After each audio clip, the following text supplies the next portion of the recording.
Bom dia, gente. Convido então a me acompanharem de pé.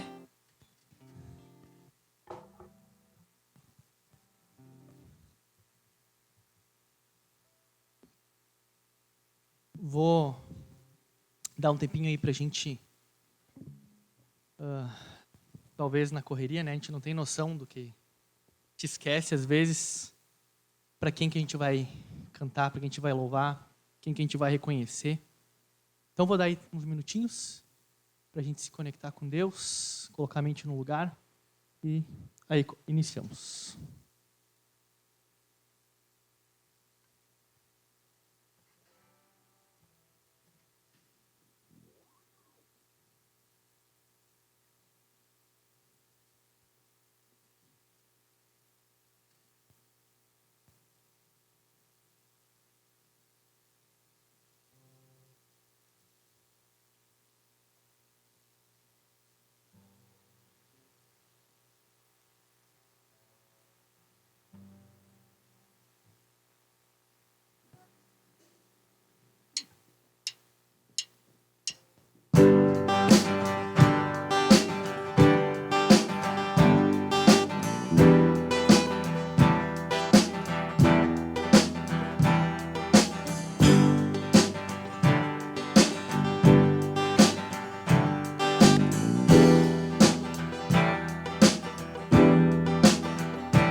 Quem lembra da última vez que eu trouxe uma música nova, antiga?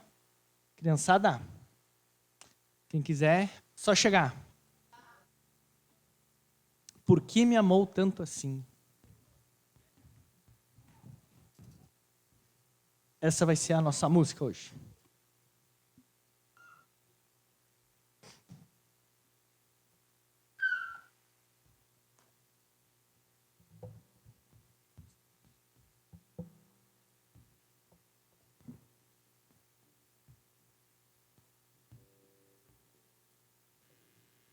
Vamos lá?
Podem ser livres.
Deus da minha salvação.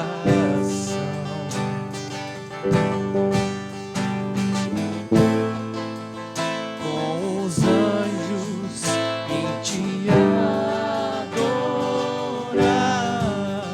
te adoramos,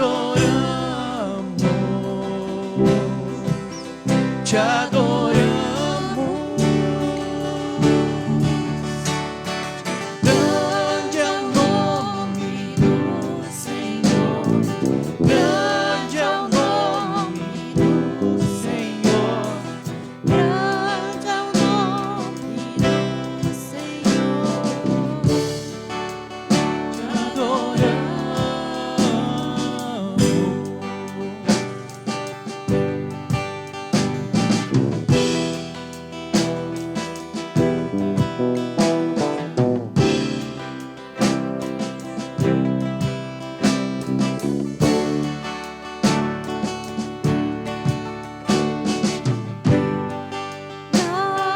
Nações se prostrarão, os reis se dobrarão, virão declarar: grande é o nome do Senhor. Povos, tribos clamarão ao Deus da criação, virão declarar: grande é o nome do Senhor.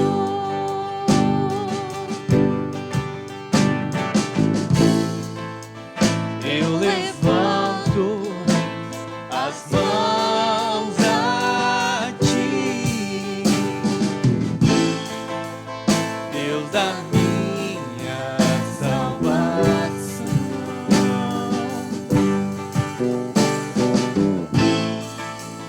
Com os anjos em te adorar, te adoramos, te adoramos. Grande é o nome do Senhor, grande é o nome do Senhor, grande é o nome do Senhor, te adoramos. Grande é o nome do Senhor, grande é o nome do Senhor, grande é o nome do Senhor, te adoramos,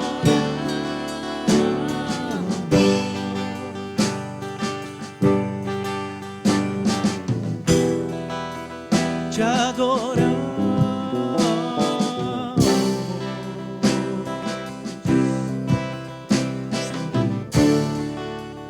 te adoramos.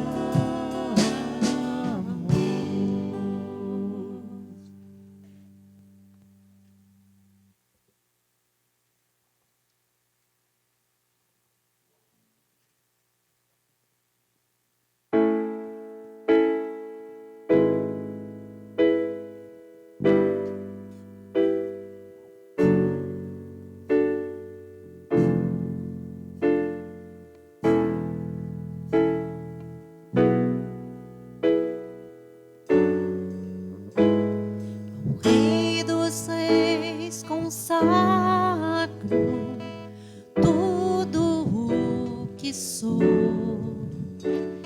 de gratos louvores transborda o meu coração. A minha vida eu entrego nas tuas mãos, meu Senhor, pra te exaltar com todo o meu amor.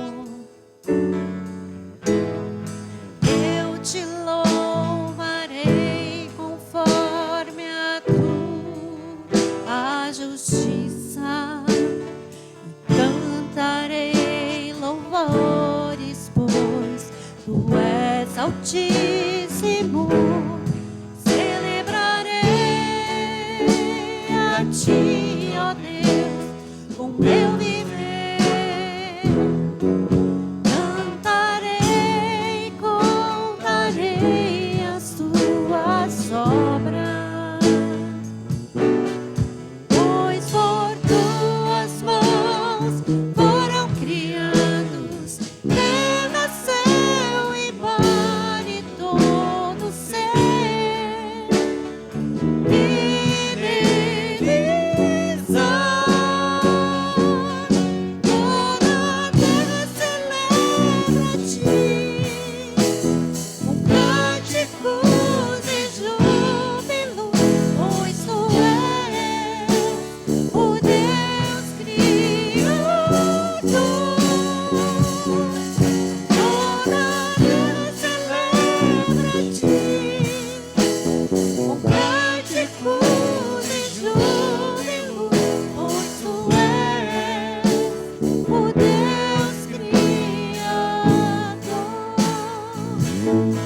Celebrarei a Ti, ó Deus, com meu viver.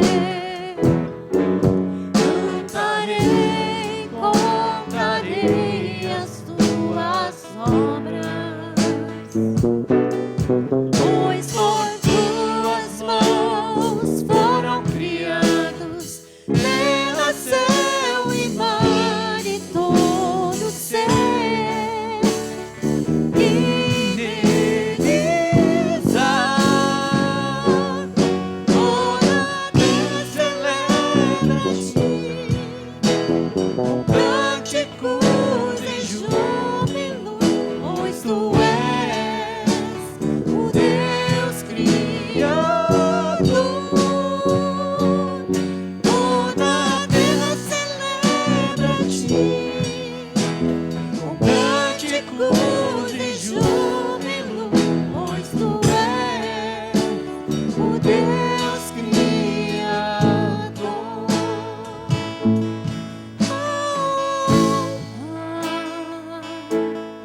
A glória,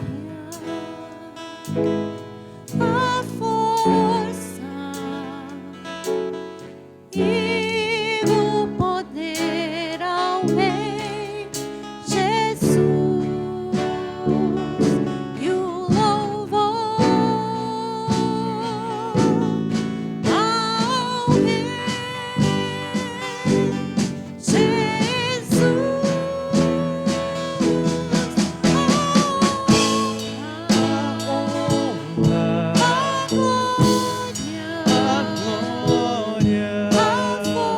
Jesus. A glória, a força e o poder ao Rei Jesus, e o louvor ao Rei Jesus.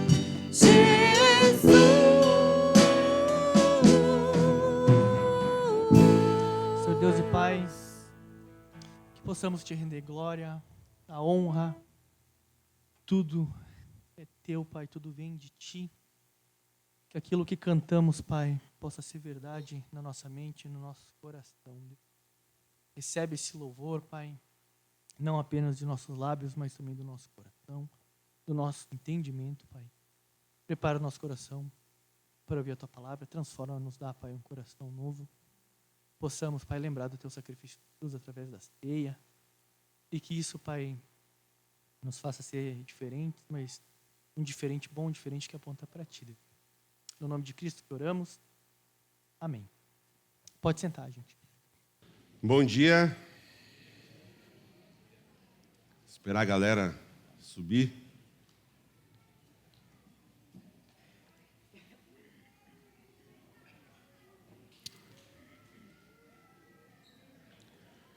Muito bem, nós, na semana passada, não sei quantos de vocês estavam presentes, mas eu espero que todos que estavam semana passada estejam hoje, porque na semana passada eu comentei que havia boas e más notícias, e domingo passado a gente ficou com a parte mais das más notícias, onde nós vimos a respeito da ira justa de Deus que recai sobre todos nós, todos os homens. E hoje nós temos as boas notícias, né? Se Paulo tivesse parado lá em Romanos capítulo 1, que nós vimos, né, a respeito da ira de Deus, tivesse parado por lá, a gente estava sem esperança, perdidos, mas essa não é a verdade que a Bíblia nos apresenta. E hoje nós vamos então dar sequência à nossa série da Confissão de Fé, falando a respeito de salvação somente por meio de Jesus Cristo. E eu gostaria de começar lendo o que a nossa Confissão de Fé fala a respeito deste item. Se você ainda não pegou o seu livreto da confissão, ali atrás depois você pode pedir ou pegar ali, talvez esteja na mesa. Então pegue para poder olhar, ler, certo? Mas diz assim então: cremos que Jesus Cristo é o único caminho, o único meio para a nossa salvação. Cremos que Ele conquistou nossa salvação em seu sacrifício na cruz, onde Ele nos substituiu, morrendo pelos nossos pecados, pagando em definitivo nossa dívida com Deus, libertando-nos de todas as forças do mal, da morte, do pecado e do diabo. Cremos que seu sacrifício foi único e que é suficiente para a nossa salvação. Certo? Então, essa mensagem é baseada neste item da nossa confissão de fé, da salvação somente por meio de Jesus Cristo. Eu gostaria de convidá-los a abrir as suas Bíblias, então, lá no livro de Hebreus. Hebreus, capítulo 10.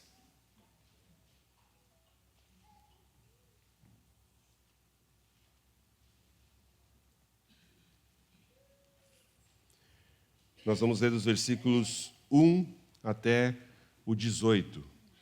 Hebreus 10, do 1 até o 18.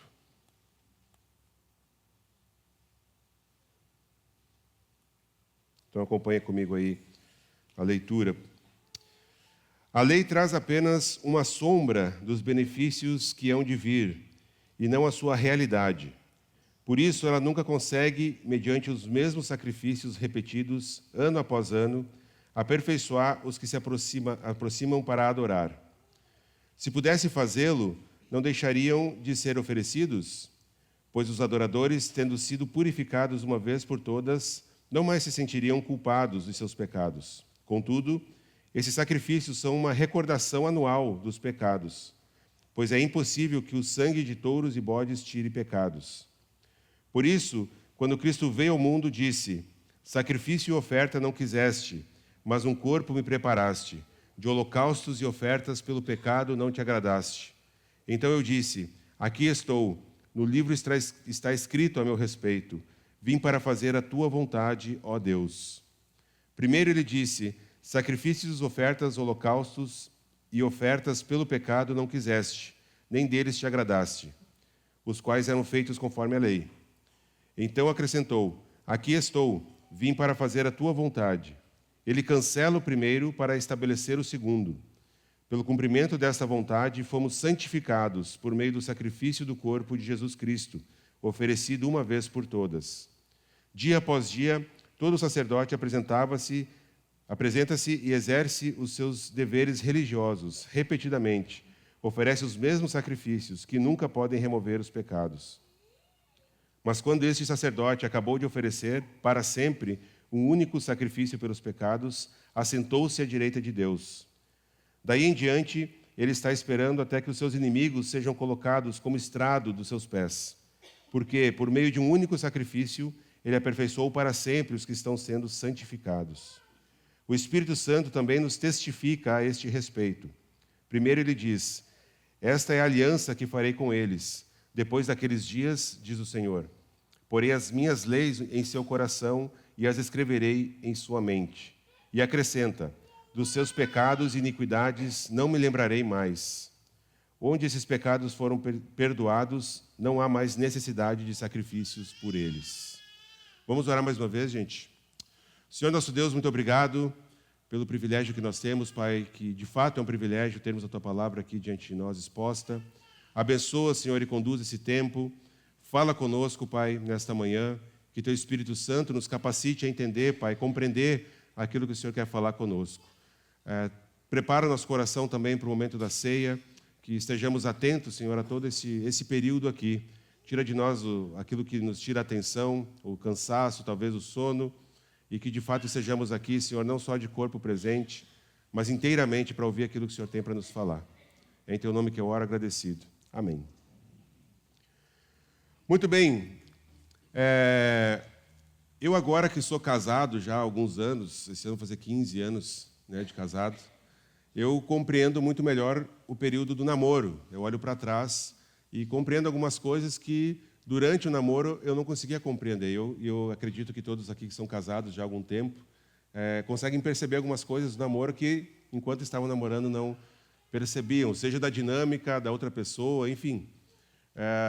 Eu me lembro também de quando tive o primeiro emprego e aqueles vislumbres todos, né, de receber o primeiro salário. E depois de alguns anos recebendo um salário, outro salário, outro salário, a gente começa a entender melhor também as coisas que poderíamos ter feito no primeiro emprego, né, as oportunidades que apareceram que a gente nem percebeu. E a gente olha para trás, então, e começa a entender algumas coisas diferentes de quando nós estamos passando, né, por esses momentos. Eu acho que daqui a algum tempo eu vou compreender alguma coisa mais sobre criação de filhos. Por enquanto, eu me sinto meio incapaz, né, em algumas áreas, e muitos desafios se apresentam enquanto a gente está passando por esse período da criação dos filhos. A gente não percebe algumas coisas, mas depois eu tenho certeza que aqueles que têm filhos mais velhos já percebem, entendem melhor a questão da criação de filhos. E por que eu estou falando isso? Porque parece que a gente precisa olhar para trás, muitas vezes, para entender algumas coisas melhor, de uma melhor forma. E enquanto a gente está passando, a gente não tem essa compreensão completa. E é exatamente isso que o autor de Hebreus está fazendo aqui. Ele está olhando para trás, para a antiga aliança, o antigo sistema de sacrifício que Deus havia estabelecido no Antigo Testamento, na antiga aliança, para que compreendamos melhor agora, então, uma nova aliança em Cristo. Ou seja, os judeus que viviam na época do sacrifício, da antiga aliança, eles não compreendiam completamente ainda essa grandeza do sacrifício de Cristo, porque não haviam vivido isso. Era só uma esperança, uma expectativa. E os sacrifícios que eles viviam ali no seu cotidiano eram uma sombra, como o autor fala aqui, daquilo que havia de acontecer no futuro. Então, o autor de Hebreus, essa carta que fala a respeito da supremacia de Cristo, que apresenta Jesus como superior a toda a antiga aliança, a todos os pais da fé, como sendo o perfeito sacrifício, o sacerdote perfeito, aquele que tira o pecado. Então, essa carta vai falar a respeito de como Jesus é superior a todas essas coisas. E aqui, no capítulo 10 dessa carta, então, o autor ele está falando a respeito de como o sacrifício de Cristo na cruz é muito superior ao sacrifício da antiga aliança. Então, essa nova aliança em Cristo ela é muito superior. Então, ele olha para trás para compreender melhor a realidade de hoje. Né? Então, esse exercício que ele está fazendo aqui. E antes de nós entrarmos mais a fundo nessa carta, nós temos a nossa rima de hoje, a proposta dessa mensagem, que é a seguinte: os sacrifícios da antiga aliança eram sombra do que haveria de se revelar, certo? Os sacrifícios da antiga aliança eram sombra do que haveria de se revelar. Jesus se fez o perfeito sacrifício para o homem pecador salvar. Ok? Então nós vamos ver quais as implicações disso para a nossa vida hoje. O que isso significa de fato afirmarmos que a salvação é somente por meio de Cristo. E aí então no versículos 1 até o 4, o autor começa falando então dessa ineficácia dos sacrifícios lá do antigo sistema, né? A antiga aliança lá do Antigo Testamento. Esse sistema de lei todo que foi estabelecido por Deus, ele era provisório. E, como o autor fala, ele era uma sombra. A sombra, ela mostra aquilo que é, mas não na sua totalidade. A gente não consegue ver bem através da sombra. A gente não tem profundidade, por exemplo. A gente vê aquela forma, aquele contorno, mas não o que é de fato. Então, o versículo 1, ele começa dizendo isso, né? A lei traz apenas uma sombra dos benefícios que hão de vir. O escritor de Hebreus aqui, então, ele está dizendo que essa lei, essa mostragem pequena dos benefícios que a nova aliança traria. Os sacrifícios que eram apresentados ali pelos sacerdotes na antiga aliança apontavam justamente para o sacrifício de Cristo. E por isso que no Novo Testamento, Jesus é chamado de o Cordeiro de Deus que tira o pecado do mundo. Havia um sistema todo de sacrifício de animais para expiação dos pecados. Mas como nós vamos ver aqui, isso era temporário, ou seja, precisava se repetir, né, ano após ano, porque eles não cobriam a multidão dos pecados. Eles eram uma sombra, representações, figuras terrenas daquilo que seria a realidade no futuro. Preparavam o caminho para o sacrifício de Cristo. No final do versículo 1 e início do versículo 2, o autor vai dizer que esses antigos sacrifícios precisavam ser repetidos. Ele fala ali, no final, então, que esses sacrifícios, mesmo sacrifícios repetidos ano após ano, se fosse possível, né, aperfeiçoar os que se aproximavam para adorar. Se pudessem fazê-lo, não deixariam de ser oferecidos? É uma pergunta retórica. Então, o autor está afirmando que esses sacrifícios, eles não purificavam ninguém, eles não tiravam o pecado. Eles eram apenas para apaziguar a consciência, vamos dizer assim, uma questão mais externa. Elas não traziam transformação de coração. Elas não pagavam o preço totalmente daquilo que Deus exigia pelo pecado. Esses sacrifícios não podiam purificar os pecados. E eles traziam um alívio momentâneo para a consciência, tanto é que precisavam ser repetidos, porque os pecados começavam a acontecer de novo, a conta ia enchendo, e aí então precisava-se do sacrifício para novamente saciar essa questão da consciência. Mas eles tinham então essa finalidade de apontar para o sacrifício perfeito que Cristo realizaria na cruz. O autor continua, metade do versículo 2 até o versículo 4, ele vai dizer então que, mais claramente, que esses sacrifícios então eles eram ineficientes. Eles não funcionavam como deveriam funcionar. Os sacrifícios desse sistema todo da lei podiam fazer apenas era recordar o pecado e mostrar a necessidade de purificação, mas eles não tinham poder de purificar o pecado. Não havia remissão de pecados no antigo sistema. Não havia perdão de pecados de forma plena no antigo sistema. Não havia paz para a consciência atormentada do pecador. Talvez por um curto período, mas logo ali na frente o tormento do pecado retornava. E a conclusão, então, óbvia é que era impossível que o sangue de touros, e é o que o autor está dizendo aqui, era impossível que o sangue desses animais pudesse, então, remover esses pecados. Esse é o argumento do autor de Hebreus. O sacrifício de Cristo põe fim, então, a esses sacrifícios de animais que eram estipulados pela lei do Antigo Testamento, uma vez que ele é o fim da lei. Romanos capítulo 10, porque o fim da lei é Cristo.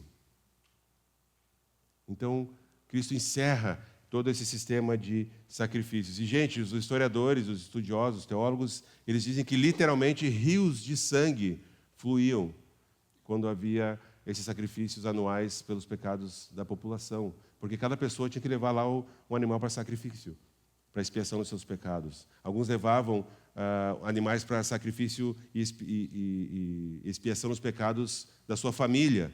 E então, literalmente, um animal após o outro era sacrificado e, literalmente, rios de sangue corriam desses locais. Não era um lugar bonito, não era um lugar limpo, era um lugar onde havia muito sangue. E, mesmo assim, isso não era o suficiente para a remissão dos pecados. Isso recordava o pecado do povo, recordavam quem eles eram diante de Deus, o quanto eles estavam distantes da santidade de Deus e a necessidade que eles tinham de perdão. Então, o autor está argumentando que Cristo, então, é o fim desses sacrifícios, é o fim da velha aliança.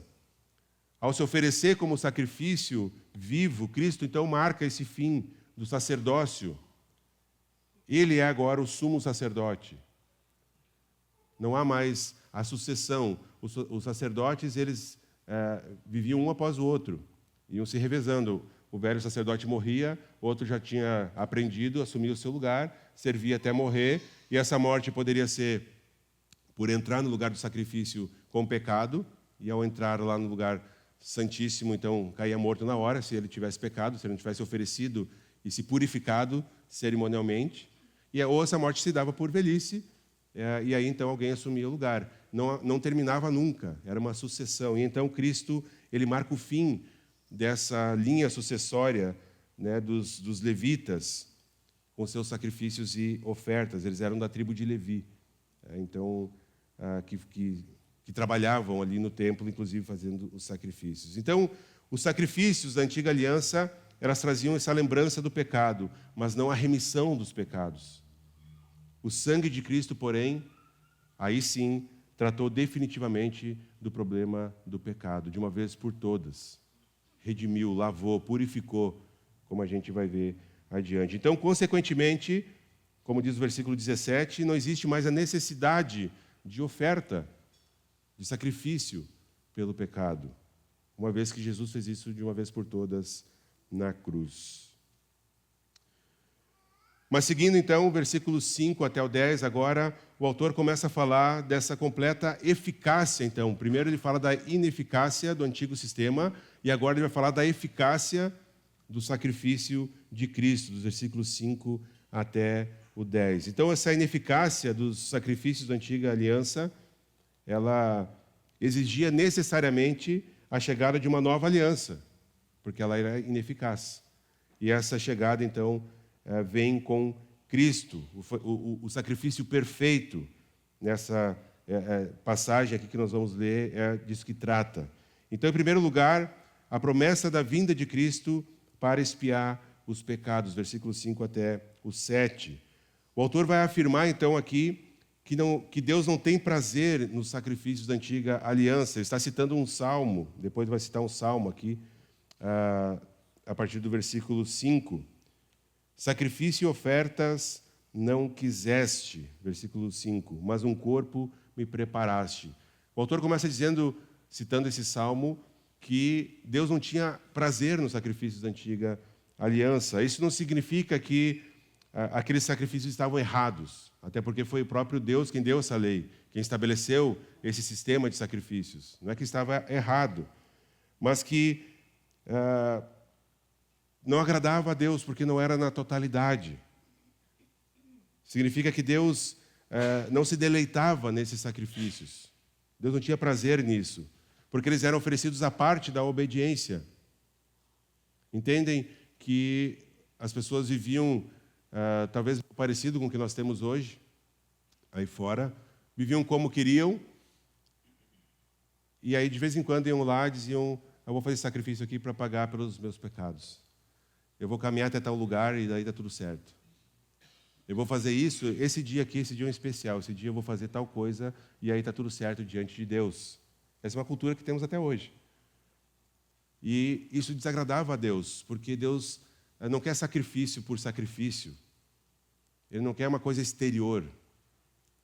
Deus quer que o nosso coração seja dele, a nossa vida seja dele. Então esse sacrifício ele era parte da obediência, é isso que o Salmo está dizendo. Olha só, versículo 5. Sacrifício e oferta não quiseste, mas um corpo me preparaste. 6. De holocaustos e ofertas pelo pecado não te agradaste. 7. E então eu disse, Jesus está falando, então eu disse, aqui estou. Jesus une o sacrifício com a obediência. Aqui estou. No livro que está escrito a meu respeito, vim para fazer a tua vontade, ó Deus. Este é o sacrifício que agrada a Deus. O sacrifício que é feito porque a gente ama a Deus. A gente quer obedecer a Deus. Jesus une o sacrifício pelo pecado com uma vida de perfeita obediência. E ele cumpre tudo aquilo que a lei exigia, em obediência. No Getsemane, nós vemos Jesus pedindo ao Pai, afasta de mim esse cálice, mas que seja feita a tua vontade, não a minha. Mais uma vez, obediência. Jesus foi perfeitamente obediente ao Deus Pai. As duas naturezas, divina e humana, foram unidas para sempre numa só pessoa, em Cristo. E esse é um outro mistério que nós não vamos compreender na sua totalidade. Jesus é 100% homem e é 100% Deus, o Deus homem. E este corpo, então, preparado, como ele fala, um corpo me deste, né?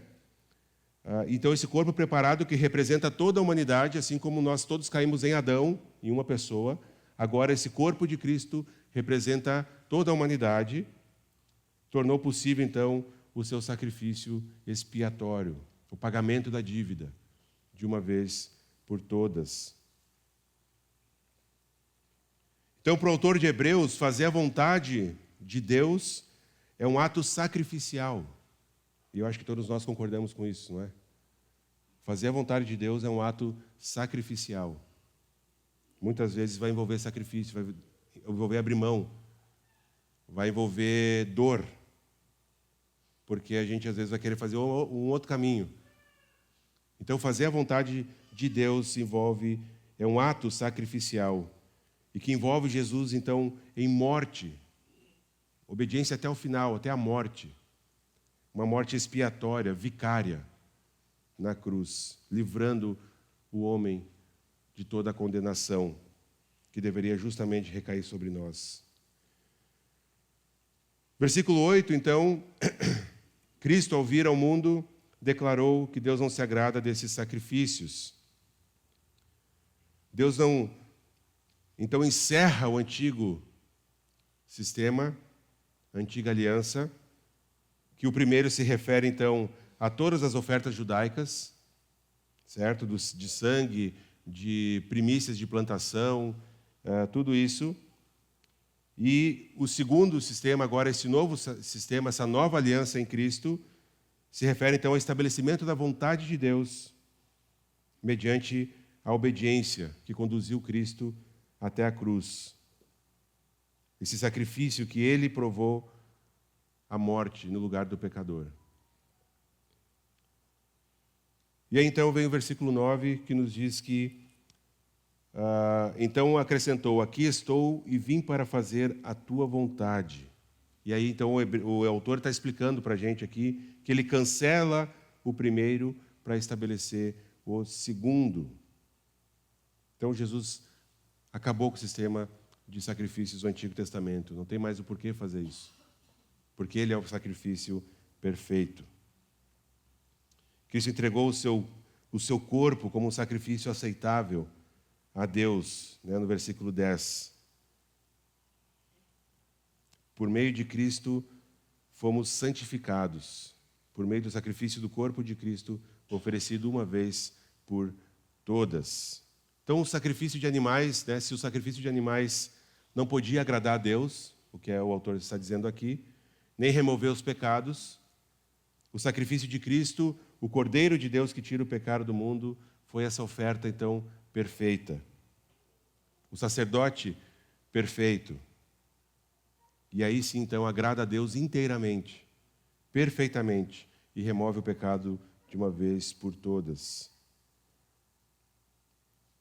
A vontade de Deus para o Messias era que ele fizesse a plena expiação pelo pecado. E isso requeria derramamento de sangue. E assim foi preparado então esse corpo para Jesus, no qual ele pudesse sofrer. E aí então no seu sofrimento e na sua morte, foi plenamente cumprida a vontade de Deus. No seu sofrimento e na sua morte, nós temos então essa nova aliança em Cristo. Percebam que, desde o Antigo Testamento, Deus estabelece aliança com o homem. O primeiro homem com quem Deus estabeleceu uma aliança foi quem? Adão. O que Adão fez? Quebrou a aliança. E sucessivamente, no Antigo Testamento, nós vamos vendo Deus estabelecendo aliança com os homens. Ele vai fazer uma aliança com Noé, essa aliança é quebrada. Vai fazer com Abraão, com Moisés, com Davi, e assim sucessivamente Deus vai fazendo aliança, e cada uma dessas alianças é quebrada pelos homens. E aí então Deus faz o quê? No seu plano perfeito, Jesus, homem, o Deus homem, e ele estabelece uma aliança em Cristo, ou seja, uma aliança com ele mesmo. E aí agora essa aliança não pode mais ser quebrada. Essa aliança não vai falhar. Essa aliança não tem como dar errado. porque é uma aliança com Ele mesmo no homem Jesus. E é exatamente isso que nós vemos culminando aqui. A antiga aliança termina, a nova aliança surge. E aí então, nos versículos 11 até o 18, o autor de Hebreus ainda vai fazer um contraste aqui entre o antigo sistema de aliança e a nova aliança que nós temos em Cristo, os benefícios dessa nova aliança. É como se ele colocasse paralelamente as duas coisas, para nos mostrar ainda mais evidentemente aquilo que ele já falou anteriormente. Então, no versículo 11, ele fala que os sacrifícios não serviam para tirar, 10 e 11, no versículo 11, perdão, não serviam para tirar os pecados. Ele diz, dia após dia, todo sacerdote apresenta-se e exerce os seus deveres religiosos. Repetidamente oferece os mesmos sacrifícios que nunca podem remover os pecados. Certo? Ele está falando aqui da antiga aliança, mais uma vez. Os sacerdotes ofereciam os sacrifícios dias após dia e jamais podiam parar de oferecê-los. Por quê? Porque esses sacrifícios não tiravam, não removiam os pecados. E eles precisavam, então, novamente fazer. Sempre tentando cobrir, sempre tentando correr atrás. Mas nunca era o suficiente. Eles traziam apenas uma purificação cerimonial. Cerimonialmente trazia purificação, mas o seu coração não era purificado, não era um perdão verdadeiro. Primeira parte do versículo 12, Cristo ofereceu um único sacrifício para tirar o pecado de uma vez por todas. Mas quando esse sacerdote, Jesus, acabou de oferecer para sempre um único sacrifício pelos pecados. Um só. Percebam que ele está fazendo contraste. O antigo sistema tinha que se repetir de novo, porque era insuficiente. Então, esse sacerdote, Jesus, ele faz uma vez por todas, para sempre, um único sacrifício perfeito. E pagou. E aí há perdão, a saciedade da ira justa de Deus. Mas ele continua, versículo 13, Cristo então terminou o seu trabalho e está assentado à direita de Deus. Ou seja, em outras versões vai dizer que Cristo está entronizado, agora assentado à direita de Deus. Cristo concluindo a sua obra expiatória, o seu sacrifício na cruz, ele ressuscitou, se apresentou aos discípulos e foi aos céus, assentar à direita de Deus, todo digno de majestade, de glória, de honra. Nenhum sacerdote, antes de Jesus, podia sentar-se à direita de Deus. Nenhum. Mas Cristo é filho. Cristo é perfeito. Cristo é o sacerdote perfeito. E tendo concluído então a sua obra sacrificial, foi aos céus, exaltado acima de todos os nomes, como vemos lá em Apocalipse. E reina soberano, aguardando até o dia em que seus inimigos estarão como estrados, em um estrado diante ou sob os seus pés. Isso Paulo vai trabalhar essa ideia também lá em 1 Coríntios, no capítulo 15. O propósito, então, do escritor aqui de Hebreus é salientar essa exaltação de Jesus como rei, por sua única oferta sacrificial. Jesus elevou toda a humanidade da sua condição perdida e pecaminosa até diante do trono de Deus, onde aqueles que creem pela fé nesse sacrifício de Cristo, agora não são mais chamados de criaturas, mas são chamados de filhos. De filhos. Mas a salvação pela fé em Cristo vai ser uma outra mensagem. Não vou entrar muito aqui, senão o Olavo não vai ter que falar depois. Entendeu? Aqueles que creem em Cristo pela fé, nesse sacrifício, agora são filhos, não são mais criaturas. No versículo 14, então, o autor vai nos dizer que Cristo aperfeiçoou para sempre aqueles que foram separados para Deus, ou aqueles que estão sendo santificados. Santificado, ser santo, significa ser separado. Aqueles que creem agora não vivem mais para si mesmos, mas vivem separados para Deus. E estão sendo santificados. Então, ele aperfeiçoou os que creem, de uma vez por todas. E agora a gente precisa desenvolver, ser santificados. Colocar em prática, outro termo que Paulo vai usar, a nossa salvação em Cristo. Então, se os sacrifícios da antiga aliança não podiam aperfeiçoar, Cristo, em um único sacrifício, aperfeiçoou para sempre os que estão sendo santificados. Ou seja, quando Deus Pai olha para mim, olha para você, Ele vê Jesus. Ele vê aqueles que foram aperfeiçoados de uma vez por todas. Não que sejamos perfeitos, mas porque aquele que é perfeito intercede em nosso favor diante do Pai. Não existe mais necessidade, por isso, de novos sacrifícios. Não tem mais por que eu andar de joelhos daqui até lá, não tem mais por que eu matar algum bicho, não tem mais por que eu fazer alguma coisa para merecer, até porque qualquer coisa que eu fizesse seria insignificante diante da minha dívida.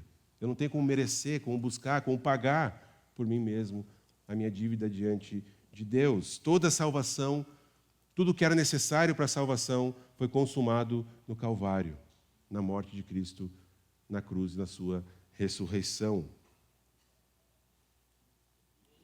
E dos versículos 15 até o 17, ele vai falar então que o Espírito Santo testifica as bênçãos dessa nova aliança para nós. O Espírito Santo, que é o autor último das Escrituras, ele vai mostrar que, em virtude desse sacrifício, então, de Cristo na cruz, uma nova aliança foi firmada em seu sangue, trazendo para o seu povo uma mudança interior agora. Não é mais cerimonial, não é mais externa, ela é no coração. Versículos 16 e 17. Essa é a aliança que farei com eles. Depois daqueles dias, diz o Senhor, depois que for pago o preço, depois que Cristo pagar a dívida, que ele expiar os pecados, o que vai acontecer? Porei as minhas leis em seu coração e escreverei em sua mente. Esse é um texto lá do profeta Jeremias, que o autor de Hebreus está citando aqui. Está se cumprindo isso que o profeta escreveu há tantos e tantos anos antes de Cristo. Agora não é mais exterior, agora é no coração, é interior. E o coração desse novo relacionamento é focado, olha que interessante, sobre aquilo que nós vamos relembrar, ou seja, essa nova aliança e as bênçãos que temos em Cristo. Isso é o que nós vamos relembrar, vamos ser relembrados pelo Espírito Santo, e também baseado naquilo que Deus vai esquecer. E o que Deus vai esquecer? Versículo 17.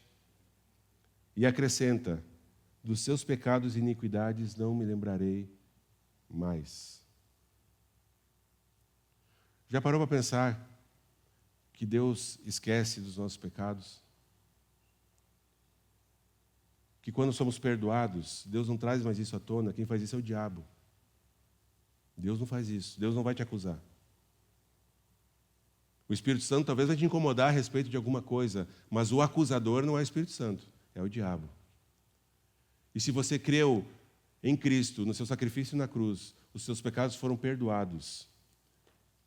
E agora já não há mais acusação contra aqueles que são filhos, é o que o apóstolo Paulo vai dizer no livro de Romanos. E o autor de Hebreus está dizendo que dos seus pecados e iniquidades não me lembrarei mais. Então essa aliança, ela transforma o nosso coração e ela é baseada naquilo que nós devemos relembrar, o sacrifício de Cristo na cruz, as bênçãos que temos a partir disso, o nosso ato de obediência, de busca por santidade. Isso tudo o Espírito Santo vai nos lembrando, vai nos capacitando a fazer, e também baseado naquilo que Deus vai esquecer, os nossos pecados. Que coisa preciosa é isso. Às vezes a gente perde essa dimensão da obra de Cristo na cruz. Um teólogo chamado Kistemaker, ele diz o seguinte: ao dizer que os crentes do Antigo Testamento experimentaram a graça perdoadora de Deus, e ele afirma que os judeus, aqueles que criam em Deus, experimentaram essa graça. Davi, por exemplo, escreveu: confessei-te o meu pecado, e tu perdoaste a iniquidade do meu pecado, no Salmo 32:5. Então, no Antigo Testamento, as pessoas também experimentaram a graça de Deus. Não é só depois de Cristo. Eles também experimentaram a graça de Deus. E Davi também menciona em outro salmo, quanto dista o Oriente do Ocidente, assim também afasta de nós as nossas transgressões.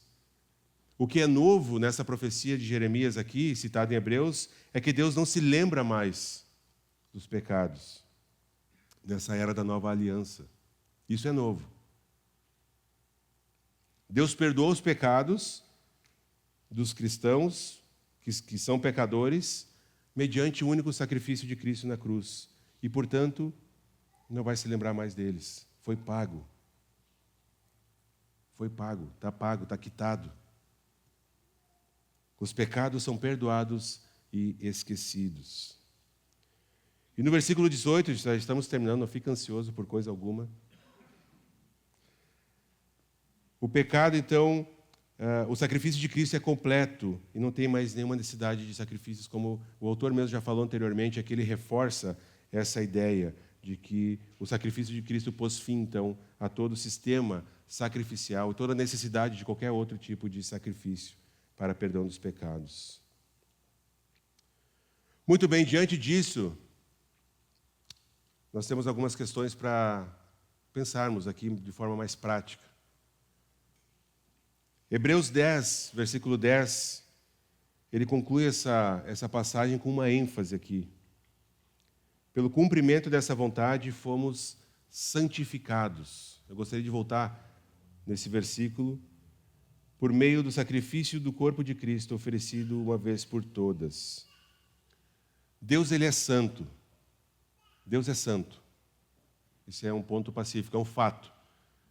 Deus, ele é santo. O céu que Deus fez é santo. Os padrões de exigências de Deus são todos eles santos. O que Pedro vai dizer, sejam santos, que Deus está dizendo, porque eu sou santo. Os padrões de exigência de Deus são todos santos. Então a gente já não é mais, aqueles que creem em Cristo, já não somos mais como o resto do mundo diante de Deus. Nós não somos mais como éramos. Já não somos o que anteriormente éramos para Deus. Nós somos agora filhos, nós somos santos. E assim a Bíblia nos trata depois de crermos em Cristo. Somos chamados de santos. Diversas vezes Paulo vai iniciar suas cartas dizendo aos santos de tal lugar, aos santos e fiéis em Cristo, aos santos não sei de onde. Somos chamados de santos, porque Cristo comprou com alto preço essa aprovação diante de Deus, com a perfeita obediência na sua própria vida.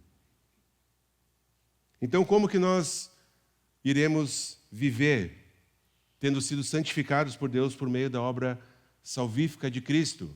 Como que nós deveríamos viver se agora nós somos chamados de santos porque Jesus nos comprou com seu sangue? E o apóstolo Paulo respondeu muito claramente isso lá em Romanos capítulo 12, versículo 1.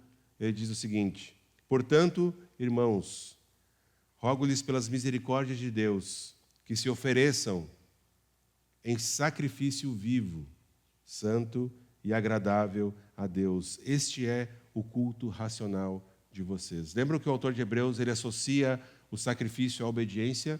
Que Cristo une essas duas coisas em si mesmo, o sacrifício e a perfeita obediência. Nós também somos chamados, como santos, a sermos obedientes, a sermos sacrifícios vivos para Deus. Não um sacrifício no sentido de comprar o favor de Deus, mas o sacrifício de agora entender que a minha vontade não é mais a que deve prevalecer, mas é a vontade de Deus. E isso vai sim exigir de mim sacrifício. Com certeza é assim que a gente deve adorar a Deus. Não é só cantar algumas canções bonitas aqui no domingo. A Bíblia sempre define que a verdadeira adoração, ela se dá nos termos estabelecidos por Jesus no Salmo 40, que é recordado aqui em Hebreus capítulo 10. O versículo 7 diz: sacrifício e oferta não quiseste, mas um corpo me preparaste. De holocaustos e ofertas pelo pecado não te agradaste. E então eu disse: aqui estou. No livro está escrito a meu respeito. Vim para fazer a tua vontade, ó Deus. Se Jesus veio para fazer a vontade do Deus Pai, quem eu e você somos para fazer algo diferente disso? Quem eu e você somos para viver de uma forma diferente do que Cristo viveu? E se assim desejamos, talvez não sejamos de Cristo. Porque se eu sou de Cristo, a minha mente precisa ser renovada, transformada. As minhas ações devem ser condizentes com aquilo que minha boca professa na fé em Cristo. Isso é adoração. Então, para isso agora serve o nosso corpo, assim como o de Cristo.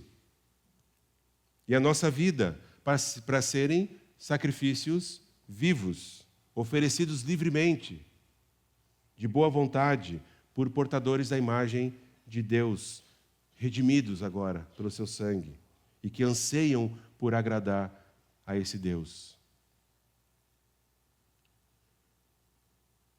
O que você dá para um Deus que possui todas as coisas? O que eu e você podemos dar para Deus se Ele possui todas as coisas? Tudo é de Deus. O que nós podemos dar? O que nós podemos dar para Deus além da nossa gratidão? O que nós podemos dar a Deus além da nossa própria vida, em gratidão a Ele por tão grande salvação do pecado? Ele já possui tudo. E se você quer agradar a Deus, eu espero que sim. Porque o que poderia valer mais a pena na vida do que buscar agradar esse Deus? Não tem nada que vale mais a pena nessa vida. Absolutamente nada. Se você quer dar satisfação a Ele, e esse deveria ser o alvo da nossa adoração, então você fará a vontade dEle. Simples, né? Porém difícil. Como está escrito no livro dele, que é o que Jesus fala, assim como estava escrito no livro. Como está escrito no livro dele, em nome de Jesus Cristo, que amou você e se entregou pelos seus pecados. Amém? Não nos resta mais nada, a não ser oferecer nossa própria vida. A salvação se dá somente por meio de Jesus Cristo. Não tem outro caminho, não tem outra forma, não tem outra maneira de sermos salvos, a não ser por Jesus Cristo. Ele terminou a antiga aliança e estabeleceu uma nova aliança no seu sangue. E que a gente viva de acordo com isso, por todos os dias que seguirão adiante de nós. E um assunto mais propício do que esse não existe para a ceia. O sacrifício de Cristo é aquilo que representa o sangue e o pão, o suco e o pão, o sangue e o corpo de Cristo, que foram entregues na cruz. E eu quero te convidar nesse momento a baixar tua cabeça, a pensar a respeito de tudo isso que foi dito. Mais uma vez, eu não sei como que tu chegou até aqui, eu sei como eu cheguei, eu sei aonde eu tenho falhado, onde tenho pecado. Eu quero te dar alguns minutos para diante de Deus agora, não cumprir tabela, mas tenha um tempo a sós com Deus de verdade. Peça ao Espírito Santo que sonde o seu coração, que te mostre onde você tem pecado. O apóstolo Paulo, antes da ceia, ele vai dizer que cada um deve examinar a si mesmo. E depois disso, pegar os elementos da ceia e tomar. Então examine você mesmo. Tenha um tempo aí.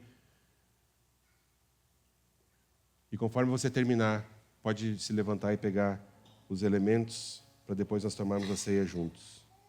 Mas mais uma vez, não tenha pressa. As coisas menos importantes podem esperar esse momento agora.